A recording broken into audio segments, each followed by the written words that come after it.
the person to follow up Pop. But Successor. a successor. That's the word I was looking for. So, anyways, we'll dive right into it. Before we go into our, go over the conference finals. Gotta go over, I guess, the main storyline of what happened after the Philly Sixers series. I think that was the last, or the Philly Hawks series. I think that was the last series to finish. I mean, I'm sure everyone knows by now. Uh, you know, Philly kind of blew the game. Not really blew the game, but they lost the series, lost Game 7.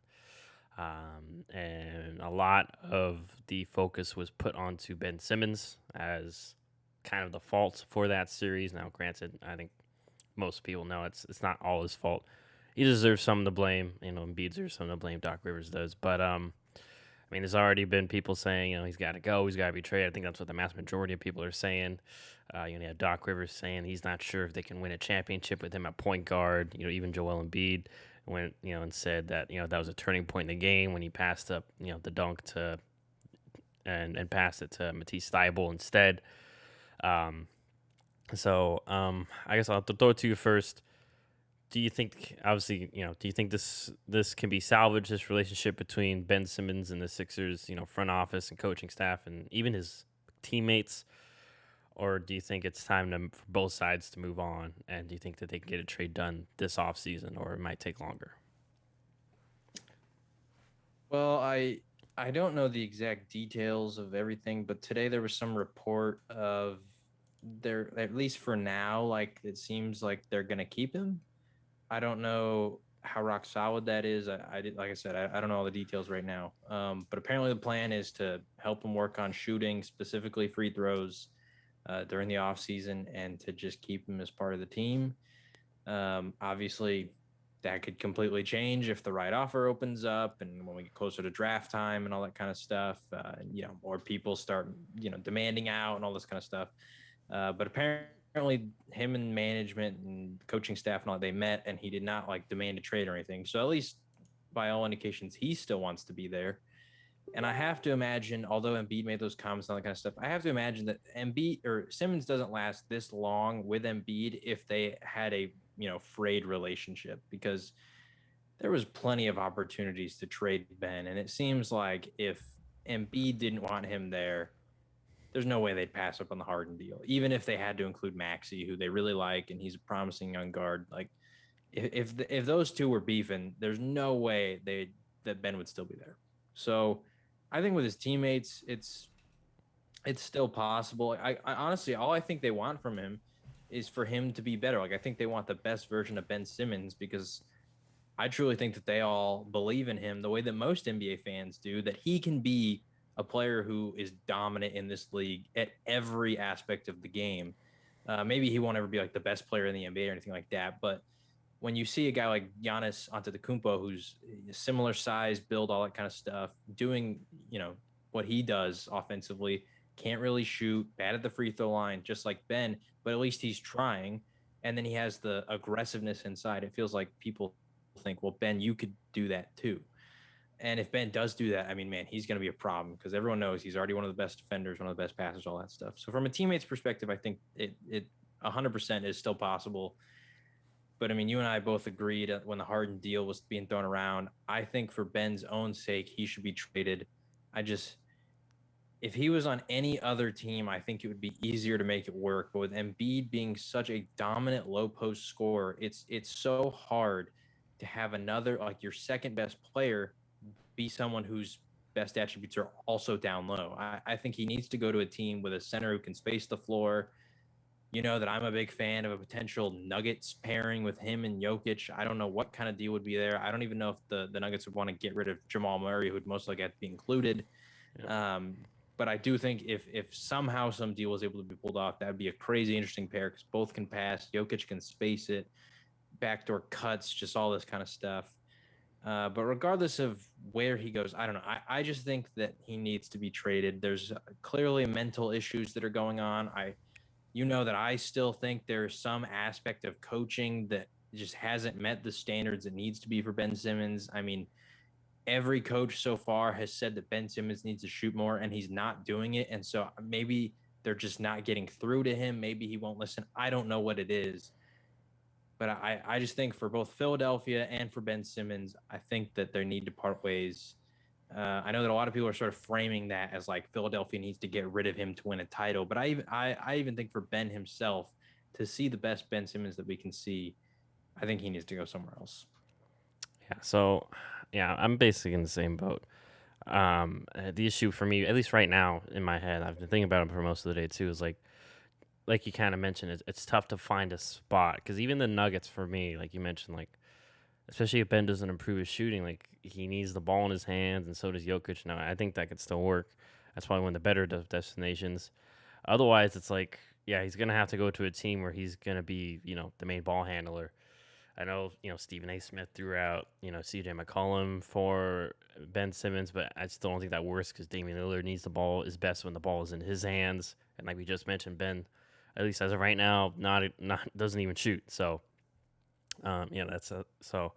I mean, in terms of destinations, only one like I said my Spurs, but that's just because I'm a little bit of a homer. But I don't even know what package deal we could throw, for to the Sixers. But I know we have Chip Engelman, who's renowned for working on guys' shots and getting the confidence. He's a big reason why number two has the offensive skill set, at least shooting wise, that he is now. We helped correct his shot. Same thing with Danny Green. Danny Green was nobody. No offense to Danny Green, but he wasn't what he was now. He could play defense, Right. but wasn't as good of a shooter as he was, and we helped develop that. Same thing with Patty Mills. So there's history there, and obviously, I mean, you mentioned it too. Like we've seen Ben shoot. It's not a bad form. It's just yeah, Right. and I think that gets my next point. Maybe it's the coaching, like you mentioned, and maybe it's just he wasn't. I think I saw. I think it was Hassan on the Dan Libitard show. He mentioned that it's just maybe because Ben's this year he took more of a role player role. I think it was obvious that Embiid's our main scorer, so Ben just focused on Right. passing and defense as opposed to scoring. But then now playoff time came, Embiid was hurt. Everyone, Tobias Harris struggled too, which I think we also need. In terms of blame, we also need to look at him. He did not have a great game 7. He had a few Right. poor games, but yeah, I I think I think it is encouraging in regards to Ben that he chose to opt out. He didn't play for Australia in the Olympics, but I think it's huge because he's like their main face of basketball. I mean, I watched might be illegal streams, and they happen to be from Australia. I've Yep. realized because they're Australian commercials, and he's like, you know, he's in a few of them. So, Yep. he's like their guy there. So the fact that he chose not to do that, and he even mentioned he's going to be working on his skills, which I think we're all just assuming is shooting, because so I think that's encouraging. It's just still mind boggling to me because unlike Giannis, like Giannis was a completely raw prospect. He had developed kind of a handle, in his shooting. But Ben, like he came in and he already has good hand-eye coordination. He already came in. We all knew he could handle the rock. He could pass. We've seen him make like difficult passes that obviously I guess the better words, high degree level passes and such. So yeah, I'm not sure if like I said if it's a confidence thing or if he needs to move. Because we saw Markel Fultz. They traded him to Orlando, and he seemed to get better with his shot and his free throws. But yeah, if I had to predict, I think that they will keep Ben this offseason. It's just another kind of short offseason, and there's not really any like marquee guys to maybe sign and trade. Um, I did have I did think of one other place, maybe Minnesota. Maybe they it seems like D'Angelo Russell. I'm not sure what. I know he was injured most this year, but maybe some sort of swap with D'Angelo Russell, Ben Simmons. Philly gets a scoring, still gets a kind of a point guard that can also score. Yeah, he's not great on defense, but they have a bunch of other wing defenders. And then Minnesota still needs defense. They have, like you mentioned, a stretch big and cat. We saw what Anthony Edwards could do. So and they don't have a first. The issue is they don't have a first round pick this year because they ended up going to the Warriors side. Once again, I'm not sure exactly how they, but that would be a better swap in my mind if they had to move him. But I think if anything, if I had to bet, they're gonna give him this season, get this offseason to work on it. They're gonna see how he does in the regular season, and I think if no improvement has been made or no changes have been made with Ben Simmons, I think he'll get moved at the trade deadline. Especially if Philly's not in a desirable spot. But yeah, just last point, like even if he just can develop a mid range, that would help. Right. So Uh, Honestly, even if he could just hit his free throws. that and like maybe you just get some post moves, just even Right. like I've developed some sort of fadeaway, just because it works for Giannis most part. Giannis only has like a spin move and a euro, and I think Ben can already do both of those. Really, it's just yeah. I think like you mentioned, the biggest thing is the free throw because then I mean he even made the quote afterwards. I mean he said that he thought Gallinari would get him from behind, and let's all be honest. Gallinari, I don't think has ever had a block behind someone, especially Ben Simmons. So I'm not calling him a liar. Maybe that is the truth to him. Maybe that's just it was all part of his psyche, miss with the free throws and such. So I mean, I think it has to be mental right there. yeah, Like if your explanation for passing up that kind of a dunk is the guy behind you might block you, and the like guy you're behind more you is athletic. Danilo Gallinari. It's not like it's Yeah. LeBron or Rudy Gobert or Yeah, like and even if it was those guys, like you're 6'10, you're huge. I mean, we're seeing guys like John Morant go and dunk on people, So it just feels like Ben Simmons, like if his mentality is he's scared to get blocked, that's just crazy to me because he's one of those players that is so athletically gifted that shouldn't even be crossing his mind is somebody blocking him, especially from behind, especially someone who's not athletic like Danilo Gallinari. Like there's just so many things that I think mentally, and he even acknowledged it. Someone asked him, "Hey, do you think that the deal with free throws is a mental issue or what?" And he sort of changed his answer, like, or didn't change the answer. He sort of changed the topic, but the first thing he said was, "Yeah, I think it's mental," and then he moved on to some random other thing. So even I think he's acknowledging it. I do think the Timberwolves would be a really interesting fit because I still want to see, I, and I really wish Markel Fultz never got hurt because I truly think if Markel Fultz developed into what people thought he would be, it would have been such an interesting team because I think that Ben Simmons can work with another guard, but I think it has to be someone who is like just a scorer. That's it. Which is why I also agree that I don't think the McCollum thing works because McCollum's that guy, but Dame is the one who handles the rock. So I think Ben could work with CJ, but I don't know if he can work with Dame. And so putting him with Anthony Edwards, arguably the best stretch big in the league, and Karl Anthony Towns, two guys who can space the floor, a guard who can just score. That's what he does. And then Ben focus on the other stuff and be like the third scoring option. I think that could work. And also, I mean, if he can add post moves, I still think there's a place for him in this league outside of point guard. Like we see Draymond Green and Bam Adebayo play this sort of 4 or 5 ish role, and it to me, I know that you don't want to like waste Ben's talent and his ability to handle the ball and passing and all that kind of stuff. But what I see from those guys every night is adding to teams who are competing for championships. Draymond winning them, Bam played in the finals, all that kind of stuff.